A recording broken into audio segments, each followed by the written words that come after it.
Hi guys! Tara at samahan niyo po magluto ng aming ulam for today's video. Walang iba kundi itong ating ukoy na gulay. And syempre magluluto rin po tayo ng sinigang na bangos. Ayan, para sa ating lunch. So tara na guys at samahan niyo po akong magluto and enjoy watching po!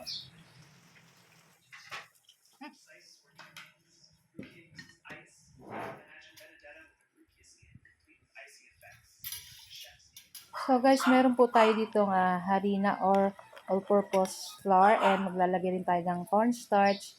Siyempre maglalagay tayo dyan ng tubig. Ayan, kayo na lang pong bahalang mag-adjust. And siyempre lalagyan natin yan ng asin, saka ng paminta and halu-haluin lang natin yan. At pag nahalo na natin, ilagay na natin dito sa ating pig slice na carrot, sweet potato, saka kalabasa. Ayan. Tamang-tama lang po yung ganitong slice. At syempre, wag natin kalimutan maglagay ng sibuyas. Kung may puti po kayong sibuyas, ayan, mas maganda po yun. Ayan. Pero kahit anong sibuyas, pwede naman. Pampabango lang yan dito sa ating niluluto. Ayan guys, so hindi ko na napakita yung video ng paglagay natin ng, pagkainit natin ng mantika. So, nalagay na natin dyan yung ating unang batch na pagprito nitong ating ukoy. Ayan. Naku, napakasarap nito guys at syempre talaga napaka-healthy naman ito at marami kayang gulay na makakain. Sama-sama na siya dyan guys. Hintayin lang natin mag golden brown at bali-baliktadin lang po natin iyan.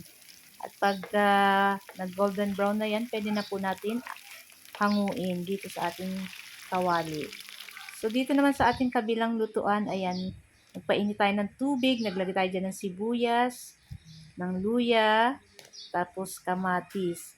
Naglalagay din tayo syempre ng asin, pampalasa na dito sa ating lulutuin na sinigang na bangus. So, naglagay pala kami dyan ng konting paminta, kaya nagganyan yung color niya guys. So, ilagay na natin dyan yung ating bangus. So, daing ko lang guys yung bangus para hindi siya maraming tinik. Ayan.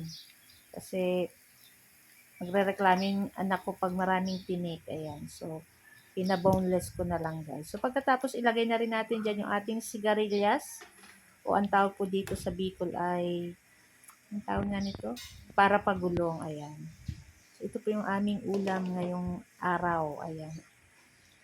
At pagkulo ng ating bangos luto na yan din at yung ating para pagulong ang ating sigarilyas. Ilagay na natin dyan yung okra and yung ating siling pansigang and syempre yung ating dahon ng kangkong. Ayan. So, that's it. Ito lang po yung aming ulam. Ayan. Napakasimple guys nito pero talaga namang mapapa-only rice ka sa sarap. So, syempre wag natin kalimutan maglagay ng sampalok na sinigang.